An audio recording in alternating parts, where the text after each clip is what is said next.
Konsep utama budaya positif ada 7. Yang pertama, perubahan paradigma, sampai yang ketujuh adalah segitiga restitusi. Nah, seperti apa perubahannya? Kita lihat di sini.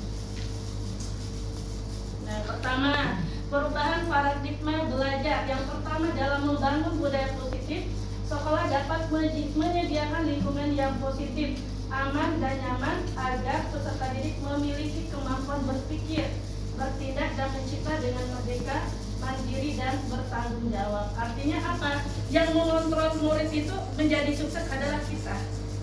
Artinya kalau seandainya anak mau sukses, kontrolan kita sudah benar atau belum. Jadi kalau kita mengontrol anak dengan baik, hasilnya pasti akan baik. Ya, jadi kalau kita menyalahkan anak, berarti kita selama ini masih menuntut.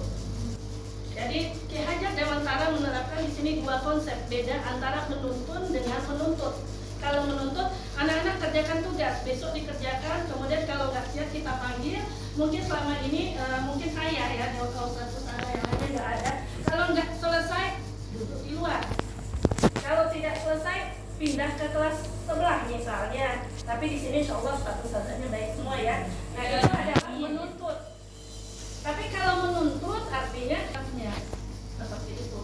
Nah yang kemudian bagaimana mencipta dengan merdeka? Artinya mereka kita berikan kesempatan untuk belajar dengan gaya belajar mereka masing-masing. Nanti akan ada namanya pembelajaran berdiferensiasi. Seperti itu ya. Karena anak nanti akan dilihat dengan 3 kemampuan belajarnya, bisa dengan mendengar audio, bisa dengan melihat dia berarti secara visual atau dengan kinestetik seperti itu. Ada 3. Nah, seperti apa nanti akan kita lihat di materi berikutnya. Selanjutnya, disiplin sangat berkaitan dengan kontrol guru terhadap peserta didik. Jelas. Kalau anak itu disiplin atau tidak, tentu pengontrolannya di guru. Sukses tidak anak itu tergantung bagaimana Ustaz Ifadah dan kita semua untuk melakukan kontrol terhadap peserta didik dengan baik seperti itu. Selanjutnya, nah coba dilihat di depan itu ada satu, coba Ustazah sekarang di sini Anda dan teman Anda, misalnya satu SBK juga mungkin melakukan kegiatan. Cobalah buka. Judulnya apa? Cobalah buka. Anda adalah A. Tugas Anda adalah mengepalkan salah satu tangan Anda. Coba Ustazah kepalkan. Coba Anda bayangkan kepala tangan Ustazah nih. Jadi pasti. Kemudian coba Anda bayangkan bahwa Anda menyimpan sesuatu yang berharga di dalamnya. Bayangkan ya. Tapi nggak dibuka, Anda dikepal. Ya. Pintar ya. Kemudian Anda perlu menjaga benda tersebut sekuat tenaga Anda, karena ini bayangkan benda itu berharga. Sudah. Setelah itu tugas rekannya mungkin Ustaz Jaya sebelah sini dengan segala upaya membuka kepala tangan Anda. Teman Anda yang B boleh membujuk, boleh menghardik, saya nggak mau gitu loh. Saya nggak mau, pokoknya saya ini mau saya kepal. Kira-kira kalau di antara 2 kemungkinan ini, saya tanya pakai tek dulu, Ustaz akan membuka atau menutup kepala? Nih, kasih ketek dulu, calon kepala sekolah putra. Tetap saya tutup. Kalau strategi, saya tutup. Mantapnya, atur kira-kira. Ini ada permata ini. Tergantung. Banyak bedanya bukan. Ya, ini tergantung godaan. Berarti dia masih tergoda ya. Berarti bisa dibuka, bisa ditutup. Tidak ada yang salah. Ya. Jadi, Bu Mi, kira saudara Mi? Saya mau mengepal, kalau ditutup. Jawaban kepala peserta tetap ditutup. Strategi juga ditutup, nggak nyontek ya saudara? Karya sendiri. Kalau itu saya dibuka dari yang lain dapat faedah.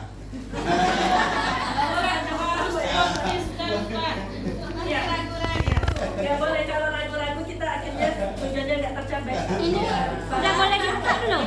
Udah boleh dibuka. Oke, ternyata pada Edi jawabannya kepalanya ditutup. Udah stop, boleh ditutup. Udah boleh dibuka. Ini masih kepalanya dibuka lagi. Mungkin sedikit ke anak-anak. Dari situ bisa kita ambil kesimpulan. kesimpulan. Kalau seandainya tangan kita kepal, ya kita kepal, tadi kan ya mengepal tuh ya, yang kemudian yang satu membuka, yang satu tidak. Tadi jawaban kepala sekolah dan jawaban awalnya ditutup ya. Kemudian pada Egi juga ditutup. Wakakur tergantung kondisinya, permas berlian atau permas gitu ya kan. Nah sedangkan sada Umi teguh dengan ditutup. Berarti Ustaz sudah memahami konsep sebenarnya, tinggal kita berkolaborasi menjalankan budaya positif yang ada ini. Artinya apa? Kalau tangan kita ditutup, berarti anak itu sudah memiliki pendirian. Ya, jadi apapun terjadi, walaupun diancam saya, kalau benar saya akan tetap bersikukuh. Artinya apa? Kalau yang dibuka, kamu nggak kerjakan PR. Enggak, kenapa nggak kerjakan PR? Ngantuk. Mengantuk. Ya kan? Daripada ustazah ini lama ceramahnya nanti, saya nunggu saja. Berarti artinya dia membuka.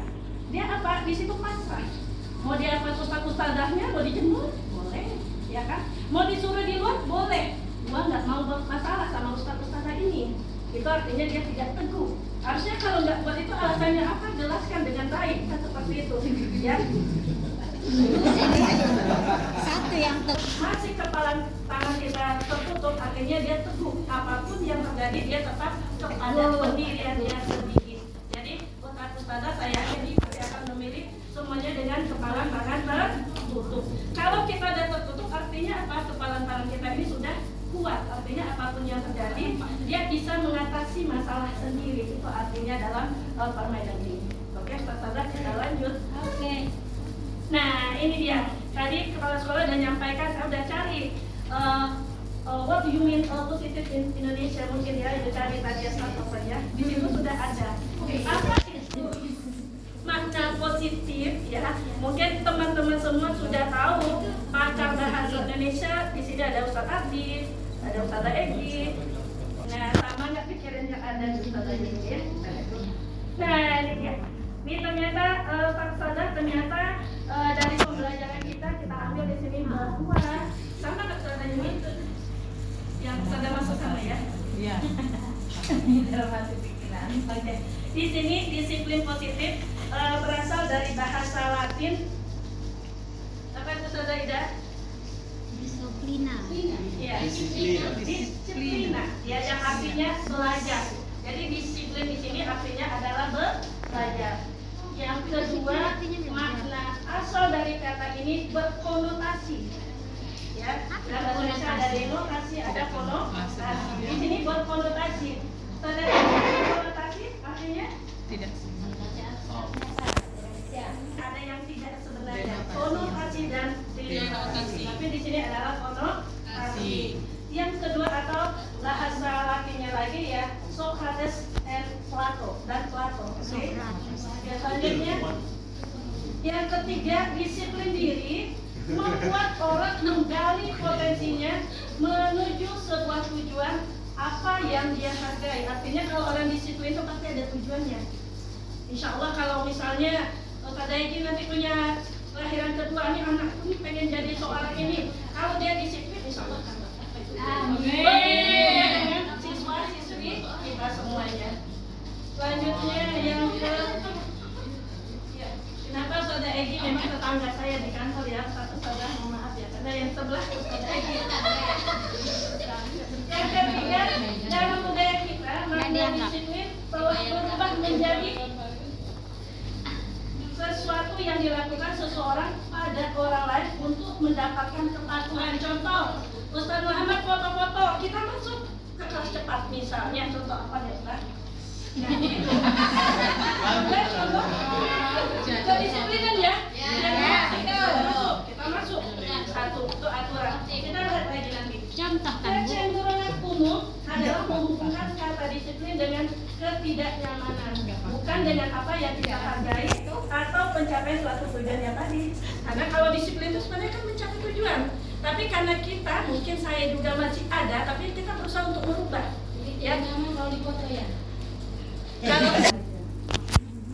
Nah, di sini baru disebutkan ini Ustazah dalam bahasa kita, disiplin adalah kemampuan memerintah diri sendiri dalam mengontrol dan menguasai diri sendiri untuk memilih tindakan yang mengacu pada nilai-nilai yang kita hargai dengan penuh tanggung jawab tanpa penilaian orang lain. Artinya apa? Namanya itu tergali dari dalam diri kita, ya. Jadi kalau kita tujuannya mau masuk kelas itu sudah ada, misalnya saya masuk kelas nih, CP saya ini harus tercapai, berarti kita sudah menyiapkan sebelumnya, ya, seperti itu. Jadi bukan karena saya ngajar kalau sudah kena foto sama kepala sekolah saya harus masuk sekolah nih, atau bagaimana? Itu berarti kan masih ada motivasi itu ekstra dari orang lain. Takut saya dipanggil nanti, atau dilaporkan ke yayasan nanti. Nah, SP 1, 2, 3, 4, 5. Orang lain karena ekstra dan faktor lainnya. Ya sudah masukkan ke kelas. Nah, itu nggak boleh. Berarti kita masih ada dalam diri kita yang harus kita lihat, termasuk saya pribadi. Seperti itu. Ya, selanjutnya kita lihat. Nah, ini Ustadzah, kita butuh ini, apalagi peserta didik kita. Coba diperhatikan di depan, itu ada di tengahnya kebutuhan dasar manusia. Realitas. Nah, coba dilihat kira-kira kalau anak butuh itu, nah kita harus melaksanakan dengan sebaik mungkin. Ini penggunanya pada peserta didik, ya. Realitas adalah kebutuhan setiap orang yang berbeda. Kita harus berusaha memahami pandangan orang lain tentang dunia. Setiap orang memiliki gambaran yang berbeda. Artinya apa? Peserta didik ini memiliki keunikannya masing-masing, memiliki kelebihan masing-masing, dan kekurangannya masing-masing. Tentu penanganannya juga berbeda-beda. Contoh, Arya kemarin, dengan porsinya itu tentu nggak sama kita menanganinya. Ya, seperti itu. Kita lihat ada di tengah-tengahnya ini bahasa Inggris. Besi apa bahasa Inggris? Besi. Kebutuhan dasar manusia ada 4 itu.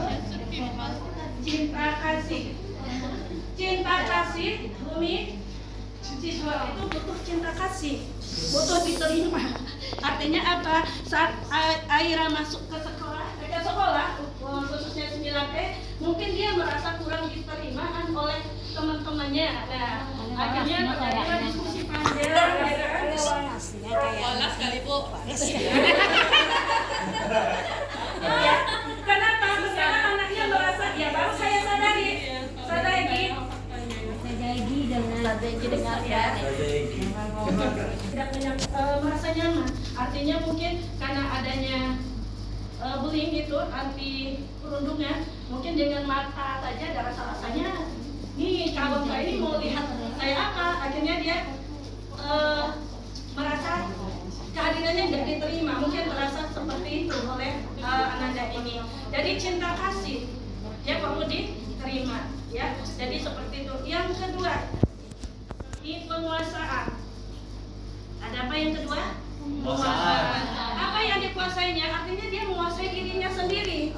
Jadi kalau dia di kelas dia sudah merasa tak diterima, bagaimana dia bisa mengolah dirinya sendiri dalam kelas itu? Ya, itu yang kedua. Yang ketiga, kesenangan. Ya, kalau kita orang dewasa butuh kesenangan, anak-anak juga butuh kesenangan. Artinya apa? Setiap pembelajaran kita tidak selalu model, teman-teman semua tentu punya cara belajar masing-masing. Jadi jangan kita ceramah saja. Sekali-kali kita kasih ice breaking. Ya, pasti mereka senang. Ustadz-ustadzah aja saat rapat kalau pakai cek dan atau besok-besok selalu mengadakan konsumsi, pasti merasa senang tidak? Nah, begitu.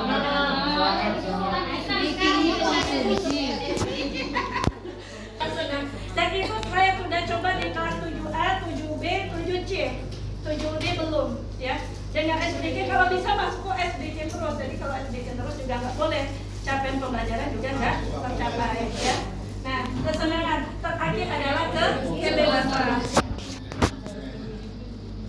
Kebebasan itu apa? Tadi dengan cara belajar berdiferensiasi tadi, mungkin dengan cara audio, mungkin nanti setelah ini Ustadz kalau mau kita hasilnya bagus, mungkin tes awalnya itu betul-betul dilakukan placement test diagnostisnya. Jadi anak yang belajar apa dikelompokkan, mungkin tidak semua kelas, tapi berapa kelas bisa dijadikan sampel, karena itu butuh waktu juga.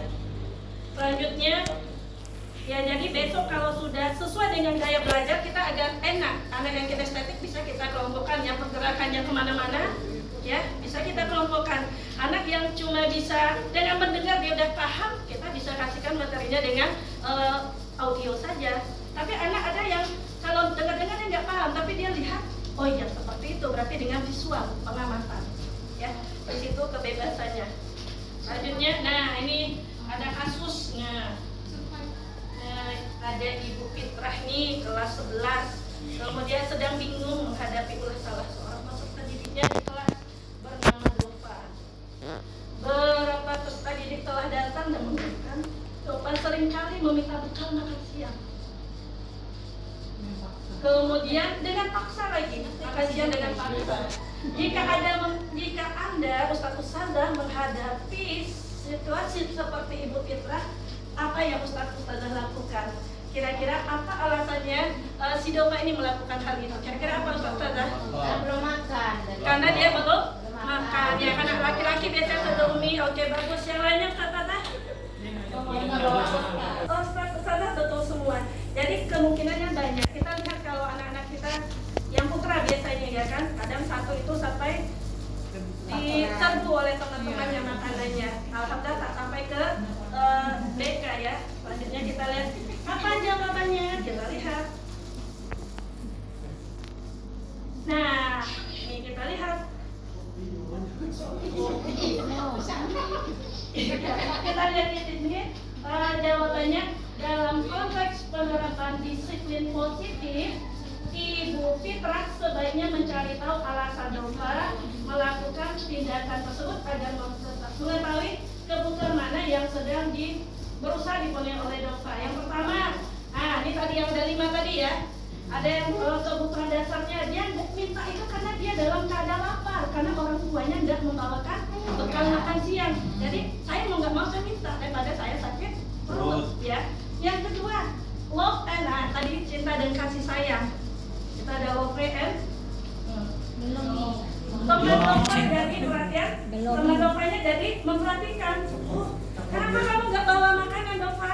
Malu nggak jajan ya? Akhirnya dia menjadi pusat perhatian, ya kan? Ya nggak bawa ya Allah, kasihan temannya. Yang ketiga,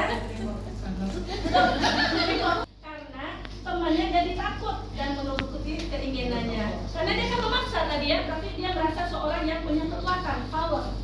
Ya, banyak. Ada tiga indikator. Yang keempat, bisa jadi Dova merasa bosan dengan bekal yang dibawakan oleh orang tuanya. Karena bekalnya itu saja, misalnya mie terus akhirnya dia ya, seperti itu. Ya, jadi dia pengen makanan menu yang lain. Dia punya temannya kayaknya Dova enak banget, akhirnya dia paksa memintanya. Yang kelima, Dova hanya iseng dan dia menikmati ekspresi wajah temannya yang kesal di sini. Wah, bahagia dia ya. Oh yes, gua bisa menjadi teman. Jadi ada 5 dalam konteks disiplin positif dalam kasus Dova. Kita lanjut ke Dova ya. Ya, insya Allah nanti Ustazah ya. Teori motivasi perilaku manusia yang memiliki tujuan yang pertama untuk menghindari ketidaknyamanan atau hukuman. Di sini akan timbul pertanyaan, apa yang terjadi apabila saya tidak melakukannya? Jadi di sini ada motivasi eksternal, tapi dari luar. Kalau yang seperti tadi, seandainya anak-anak di kelas 9A, 9E nggak pakai macet, saya nanti dipanggil wali kelas nggak? Berarti kan karena orang lain. Saya datang cepat, karena paket itu sudah bilang harus cepat datang, berarti kan masih eksternal, ya seperti itu, masih karena sesuatu. Kepala sekolah sudah foto nih, saya harus masuk, berarti masih eksternal, masih karena orang lain, masih takut, belum dari dalam diri. Yang kedua juga untuk mendapatkan imbalan dari orang lain atau institusi. Pertanyaannya, apa ya saya dapatkan apabila saya melakukannya? Nah, makanya kemarin disebut asesor kata-kata ikhlas. Ya, kemarin ada ya Ustaznya kata-kata ikhlas. Kalau seandainya kita bekerja memang dengan motivasinya imbalan saja, tidak ada motivasi dari dalam, itu juga nihil. Karena tidak ada kolaborasinya, itu akan nol, sama dengan yang nggak ada. Selanjutnya, yang ketiga, untuk menghargai diri sendiri, saya akan menjadi orang yang seperti apa yang bisa saya melakukannya. Itulah yang disebut dengan tujuan disiplin positif, motivasi dalam diri kita. Seperti itu. Jadi semoga kita semua bisa mencapai poin yang ketiga. Ya. Oke. Sebelumnya saya lihat ustaz-ustazah karena belum dibagikan ice breaking, kita coba ice breaking dulu. Kalau ketemu siang berarti sebutnya 2 kali. Kalau malam nggak boleh bertemu, berarti dia. Ya. Bising, orang tidur. Oke, Ustazah, kita mulai. Siap. Ya. Saya ulangi ya. Kalau 1 pagi berarti sekali. Kalau siang 2 kali. Kalau malam nggak usah tepuk karena nggak ada orang yang milih. Ya. Kalau malam, nggak boleh tidur. Nyamuk. 1, 2, 3, siang.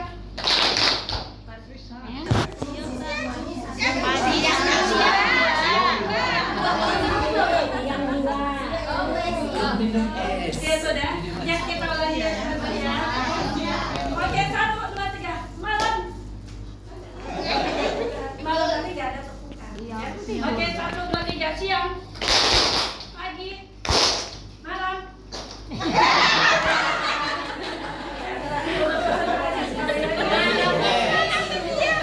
Orang tidur, nggak boleh bising.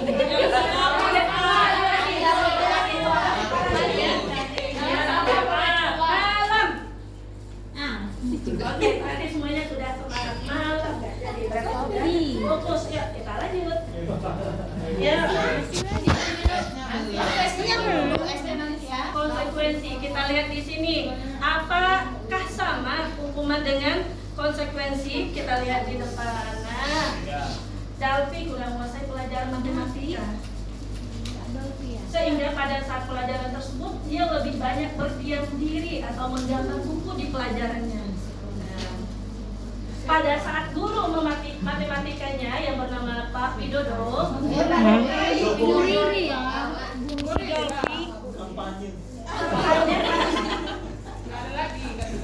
partainya Dalfi menjadi gugup dan tidak sengaja menjatuhkannya tasnya dari kursi, serta tiba-tiba menjadi gagap pada saat berupaya menjawab penjawabnya. Seluruh kelas pun tertawa melihat perilaku Dalfi yang berbicara tergagap dan terkejut terkejut.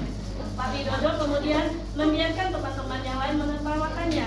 Dalfi yang tergagap dan malu luar biasa malahan meminta Dalfi maju ke depan.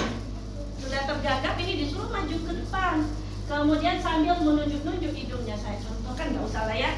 Suruh ke depan, ditunjuk-tunjuk. Oke, tidak boleh saudara saya.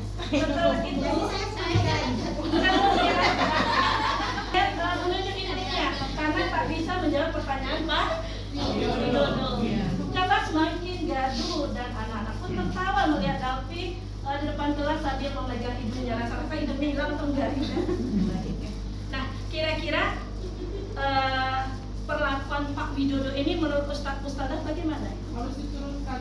Harus diturunkan. Apanya yang turunkan Mbak Periode? Bukan Pak Joko, itu Pak Widodo. Hidung itu ibu-ibu.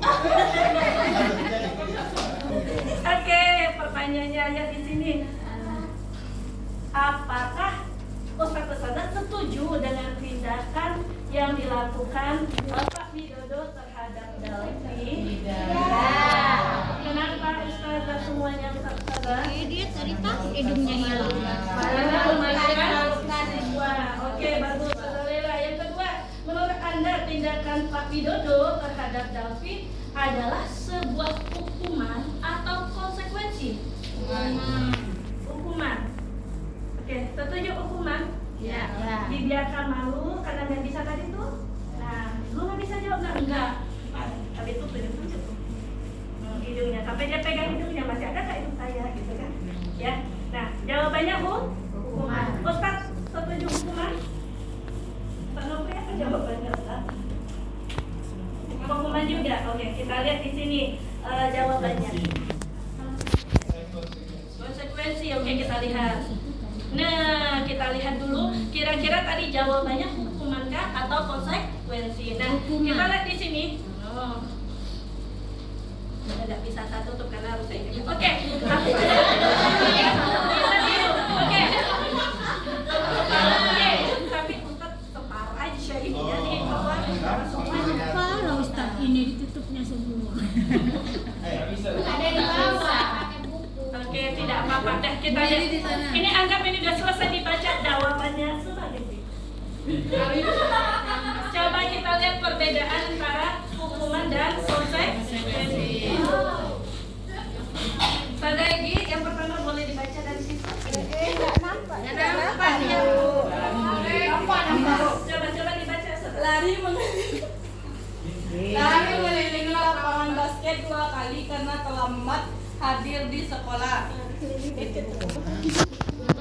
Ya, hukuman. Kenapa? Sudah ada peraturannya itu. Sudah ada keyakinan bersama, peraturan keyakinan sekolah. Yang kedua, saudara Edo.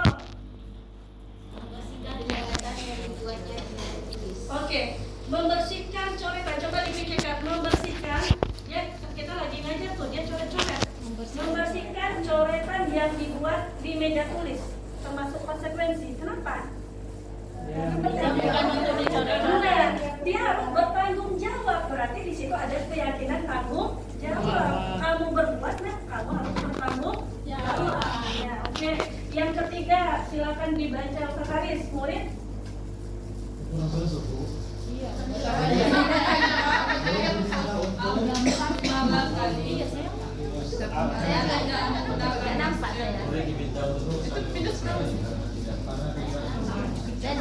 Oke, murid diminta untuk push up 15 kali karena tidak menggunakan masker ke sekolah. Dan itu termasuk apa di sana? Ya, nggak pakai masker langsung dihukum, ya kan? Termasuk hukuman selanjutnya. Menggantikan kertas tugas teman yang telah dicoret-coret. Termasuk apa? Ustazah Umi kelihatan, Ustazah Umi? Nggak kelihatan yang kecil. Ya, Ustazah boleh duduk di sini. Ya, ini termasuk adalah konsekuensi. Dia harus bertanggung jawab ini. Selanjutnya, berjemur. Nah, berjemur di lapangan basket. Kita tidak ada basket ya, makanya saya contohkan basket. Pukul 12 siang karena mengobrol dengan teman. Boleh nggak? Termasuk hukuman. Termasuk lagi. Ya, udah banyak ruginya dia udah ngobrol, dia nggak dengar. Dia kan nggak dengar ya, itu yang hukuman. Dia sudah nggak dengar apa yang disampaikan gurunya, kita suruh lagi ke lapangan basket. Berapa kali dia ruginya? Betul tidak? Oke, selanjutnya peserta didik diminta bertelanjang kaki sepanjang hari karena tidak menggunakan sepatu berwarna hitam sesuai peraturan sekolah. Ya, termasuk hukuman. Selanjutnya, saudara Yuni berdiri Di depan kelas sambil menggunakan kaki 1 karena tidak bisa menjawab pertanyaan. Nah, berdiri di depan kelas sambil mengangkat kaki 1 karena tidak bisa menjawab pertanyaan. Naudzubillah, dia tidak pandai tapi disuruh lagi berdiri di depan. Dia angkat lagi kakinya 1. Nah, udah kelihatan sama Ustaz bahwa hukuman itu apa? Sangat merugi sekali ya anak-anak itu. Contoh paling bawah, berdiri di depan kelas mengangkat kaki 1. Kamu nggak bisa nak berdiri. Angkat kaki 1, otomatis dia nggak melakukan proses yang lain, jadi double kerugian yang didapatkan anak. Tapi kalau konsekuensi karena perbuatan dia yang bertanggung jawab. Itu beda hukuman dengan konsekuensi. Oke, kita lanjut ya Ustazah. Nah, kita lihat di sini Ustazah, restitusi posisi kontrol guru. Kita kira-kira berada di mana? Tentu Ustazah di sini sudah melaksanakan semua proses PBM dengan baik, di bawah koordinasi oleh kepala sekolah dengan wakatur. Dan yang sini ada posisi kontrol kita sebagai penghukum.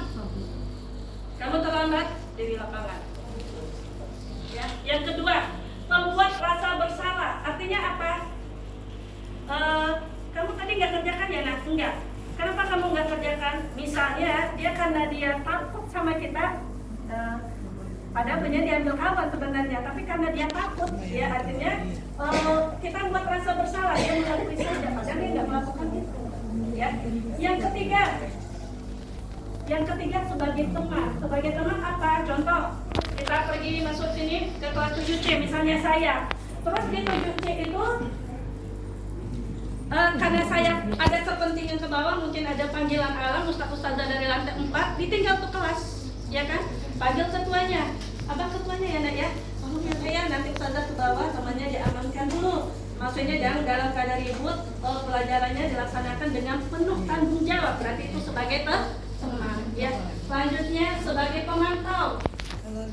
Sebagai pemantau cuma kita melihat saja apa yang ada di dalam kondisi kelas. Yang terakhir yang sebaiknya kita miliki posisi kontrolnya adalah sebagai manajer. Ada permasalahan, kemudian kita panggil anaknya, bukan sekedar kita lepaskan saja, kita tanyakan. Ya, kita panggil anaknya, kemudian kita cari solusinya apa terhadap permasalahan itu. Makanya yang namanya manajer di sini posisinya nomor 5. Kalau di company muka kuning, kemudian betul pada lainnya, manajer ini gajinya selarinya besar, memang tanggung jawabnya besar. Ya, insya Allah di hidayatullah juga. Amin. Ya, jadi kita diharapkan posisinya nomor 5, yaitu posisi manajer. Selanjutnya, nah ini ada posisi kontrol di sini banyak ustazah. Ya, nah di sini udah tadi saya sebutkan bagaimana guru menunjuk tadi ada ya. Menunjuk itu termasuk dia sebagai apa, dia berarti sebagai penghukum. Kemudian di situ membuat alasan-alasan untuk muridnya. Misalnya gini, kalau bersalah, kamu sudah mengerjakan bapak ibu ya. Salah kecewa dengan kamu Aris. Rasanya dia jadi bersalah ya kalau misalnya contoh.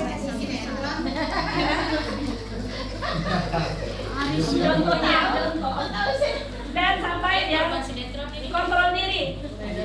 Diri di sini, Ustadz Amin di sini ada sebagai manajer. Yang pertama kita mengajukan pertanyaan, namanya manajer.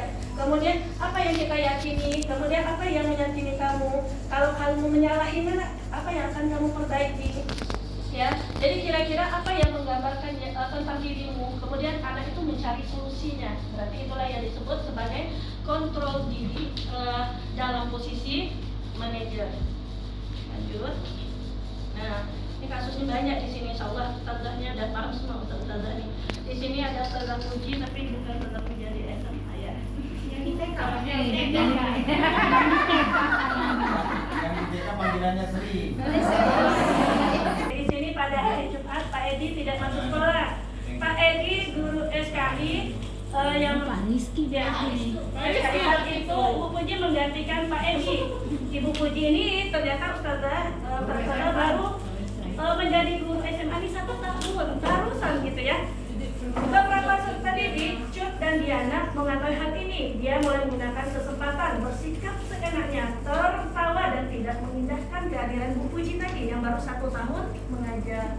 Ibu Puji mencoba menyapa Cut dan Diana dengan ramah sambil mengingatkan untuk tetap fokus pada tugasnya. Kata Puji, Bu Puji, ayolah tugasnya dikerjakan. Nanti itu dipakai seru. Kalau kalian tidak mengerjakan tugas, tolong bantu ibu ya. Namun Cut dan Diana malah jadi tertawa. Biasa, santai aja kali Bu. Mereka tidak mengerjakan tugas dan malah mengobrol. Kira-kira di sini posisi kontrol Bu Puji sebagai apa?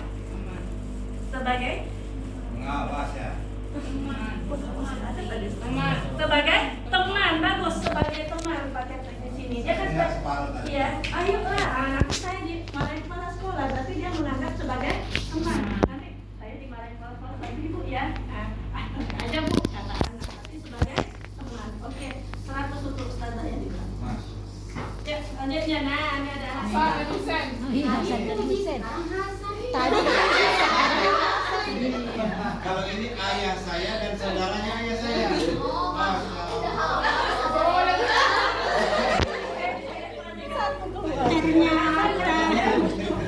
Ternyata keluarga Kepsek di hati Bu Riri. Keluarganya wakil. iya keluarganya ya. Karena Ustazah Puji itu ada murid di TK gitu ya. Hasan dan Ustaz sedang bermain bersama di lapangan basket. Tiba-tiba dalam sebuah emosi dan terjadilah kontak fisik. Lanjutkan Saudara Yuni. Nggak nampak, Bu. Kacamata ada yang bagus. Ditarik belum dibayar kreditnya. Belum bayar kredit katanya. Hasan dan Husain sedang bermain bersama di lapangan basket dan tiba-tiba terlibat dalam sebuah pertengkaran adu mulut. Hasan pun menjadi emosi dan mengadakan kontak fisik, menarik kemeja Husain dengan kasar sampai 3 kancingnya terlepas. Pada saat itu guru piket langsung melerai mereka dan membawa mereka ke ruang kepala sekolah. Ngerinya si Hasan. Ibu Fitrah sebagai kepala sekolah berupaya menenangkan keduanya, terutama Hasan. Hasan, sepertinya kamu saat ini sedang marah sekali. Mendengar itu, Hasan pun mengalir bercerita tentang kekesalan hatinya. Ibu Fitrah pun melanjutkan bahwa membuat kesalahan adalah hal yang manusiawi dan bahwa mempertahankan diri adalah hal yang penting. Namun, meminta Hasan memikirkan cara lain yang mungkin lebih efektif karena saat ini Hasan berada di ruang kepala sekolah. Kasus kedua, terima kasih Kak Yuni. Jadi kasus kedua di sini ada anak yang lagi bertengkar di Hasan dan Husain. Husain saking marahnya nariklah bajunya, copot 3 kancing bajunya Husain. Akhirnya keduanya sampai di ruang kepala sekolah. Si Hasan. Ya, insya Allah ini contoh kasus Ustazah di sini nggak ada ya. Yang kita lihat. Nah, lanjutannya silakan Ustazah Egi. Ibu Fitrah melanjutkan bertanya tentang keyakinan sekolah yang disepakati, serta apakah Hasan bersedia memperbaiki kesalahan yang telah dilakukan terhadap Husain. Hasan pun akhirnya perlahan mengangguk. Kemudian Ibu Fitrah balik bertanya kepada Husain, hal apa yang bisa dilakukan Hasan untuk memperbaiki masalah? Husain menjawab, saya perlu kancing yang perbaiki Bu. Ibu saya akan sangat marah kalau melihat kancing baju saya sampai copot 3 kancing begini. Ibu Fitrah pun kembali bertanya kepada Hasan, apakah yang akan dia lakukan untuk menggantikan 3 kancing Husain yang terlepas? Kelihatan kalau anak berantem itu nanti ada korban satu, ada yang memang korbannya di sini adalah si Husain oleh Hasan. Jadi Hasan. Hasan ini Hasan ya, nanti Ustazah ini Hasan ada S-nya 2. Nah di sini dia takut 3 kancing baju saya udah copot loh Bu, saya pasti kena marah gitu ya. Nah, kira-kira apa yang akan dilakukan oleh Husain ya karena sudah mencopot kancing baju siapa tadi? Kita lihat. Nah, apa yang akan dilakukan? Pasti Husain harus menggantinya. Apa solusinya? Kita guru harus mencari solusinya. Nggak tahu saja pokoknya bawa pulang. Ganti tidak, kita mencarinya. Bisa jadi nanti solusinya, apakah nanti kalau di sekolah ada SPD kan bisa dijahit ya pakai benang dulu ya, dijahit pakai benang dulu. Atau mungkin kalau sekolahnya SMK mungkin bisa ada tata busana bisa dijahit atau belajar dengan orang guru yang ngajar di tata busana. Kita cari solusinya. Kalau kita sebagai manajer, tidak langsung aja pulang ganti, tidak ya seperti itu. Kita lihat di sini Ustazah, ini ada keyakinan kelas. Keyakinan kelas adalah nilai-nilai kebajikan atau prinsip yang universal yang disepakati bersama secara umum lepas dari perbedaan agama, suku, negara dan bahasa. Kalau di sini insya Allah kita sekolah Islam semuanya sudah agamanya sama, suku tentu berbeda-beda karena ini perantauan dari semua Nusantara. Kemudian negara insya Allah di sini Ustaz orang Indonesia semua ya Ustaz ya. Ya. Ya. Kemudian menurut Mr. Wilson tahun 1998 suatu keyakinan akan lebih memotivasi seseorang dari dalam intrinsik ya, dari dalam, berarti dari dalam diri akan lebih bersemangat untuk menjalankan keyakinannya daripada hanya sekedar mengikuti peraturan saja. Keyakinan kita lihat di sini sedikit karena selesai. Nah, di sini ada budaya positif. Kemudian kalau budaya ada peraturan kelas, kita mulai dari circle yang kecil. Kita dari cara kecil, peraturan di kelas, kemudian kita rubah menjadi keyakinan kelas, kemudian kita laksanakan di kelas dan di luar kelas. kemudian baru kita tanamkan lagi lebih luas di dalam penanaman budaya positif. Nah, mungkin untuk lingkaran ini udah kelihatan ya. Kemudian kita lihat. Nah, nih. Itu bedanya peraturan dengan keyakinan kelas. Ustaz lihat yang sebelah kanan dan yang sebelah kiri. Yang pertama, selalu mengembalikan buku ke tempatnya. Keyakinan kebajikannya apa di situ? Tanggung jawab. Tanggung jawab tidak? Iya. Cuma 2 kata, tanggung jawab. Yang kedua, dilarang mengganggu orang lain. Berarti situ adalah kebajikannya menghargai orang lain atau diri sendiri. Yang ketiga, hadir di sekolah 15 menit. Tetapi itu juga menghargai orang lain. Kemudian apalagi dilarang melakukan kekerasan. Berarti tentang keselamatan. Berarti bully.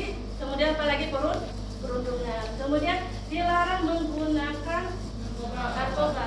Adalah tentang kesehatan. Bergantian menunggu giliran. Berarti menghormati orang lain.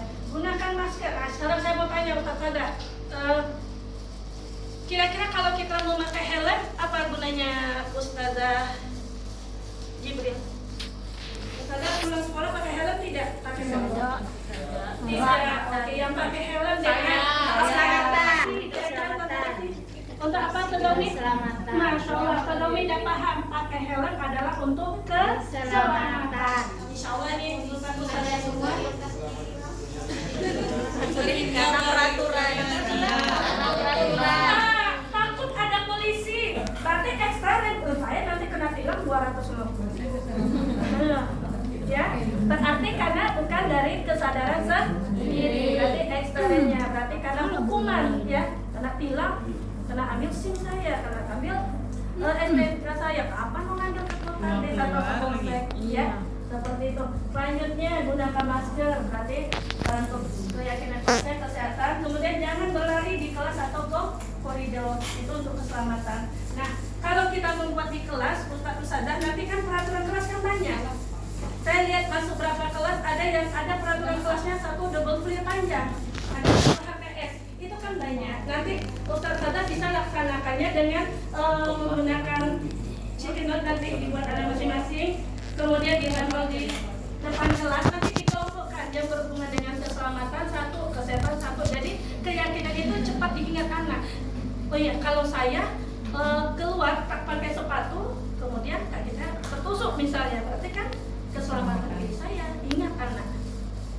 Ya, misalnya olahraga ke Ustaz. Nah, olahraga kan sudah disampaikan berulang-ulang bahwa menggunakan pakaian olahraga yang lengkap. Anak-anak masih ada yang tidak memakai, dia ingat keyakinan kelasnya, berarti dia kan tidak menjaga keselamatan, nggak pakai sepatu. Ternyata kukunya copot, berarti kan dia menjaga tidak melakukan keyakinan kelasnya. Nah, kita lihat di sini. Nah, keyakinan kelas lebih bersifat abstrak, kemudian pernyataannya universal, kemudian tidak terlalu banyak sehingga mudah diingat dan dipahami, kemudian dapat diterapkan di lingkungan sekolah, kemudian warga sekolah juga bisa berpartisipasi atau kontribusi dalam pembuatan keyakinan kelas, kemudian bisa meninjau kembali keyakinan kelas dari waktu ke waktu. Jadi kalau kita sudah terapkan bisa kita tinjau, berarti yang meninjaunya kepala sekolah, videonya nanti saya lihatkan setelah ini ya setelah ya. Nah, ini manfaatnya. Terwujudnya budaya positif, kemudian budaya positif merupakan bentuk nilai-nilai keyakinan yang universal.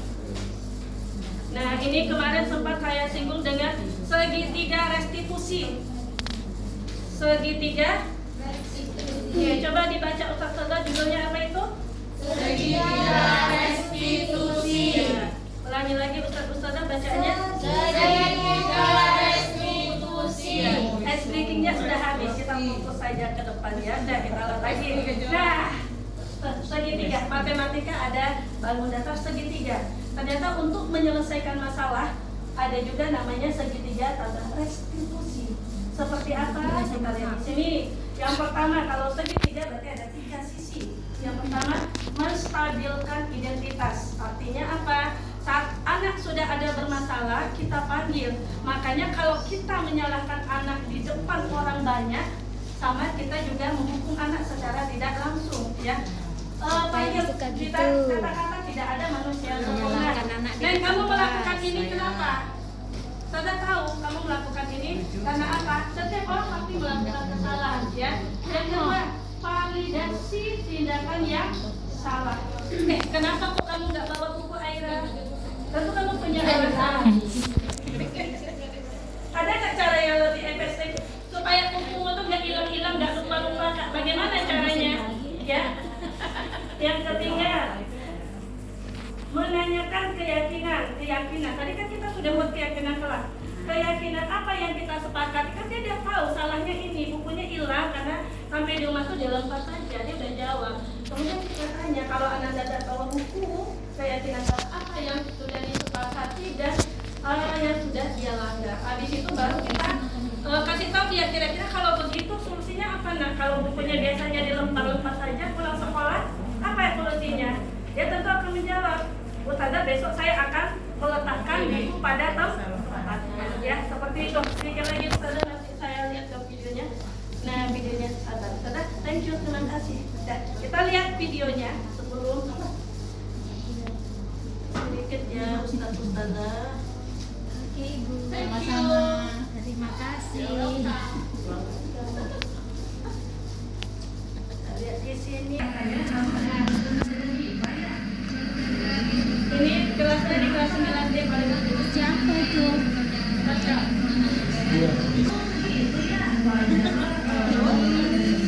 Gurunya jadi manajer ya?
Berhubung waktumu juga dan Pak Cecep sudah lihat jam mana, aku mengakhiri ini. Nggak punya Sebelum jam saya loh. akhiri, apakah ada pertanyaan dari Ustazah? Karena tadi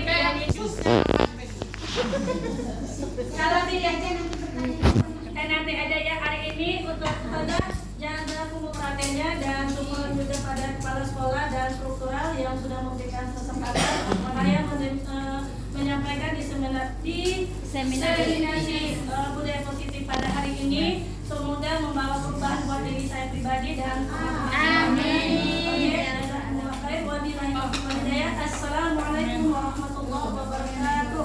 Waalaikumsalam warahmatullahi wabarakatuh. Dapat kita cermati bersama. Terakhir mulalah kegiatan program diseminasi CGP ini, maka itu kami sebagai pemwawancara undur diri. Kita sama-sama tutup dengan doa kepada Allah.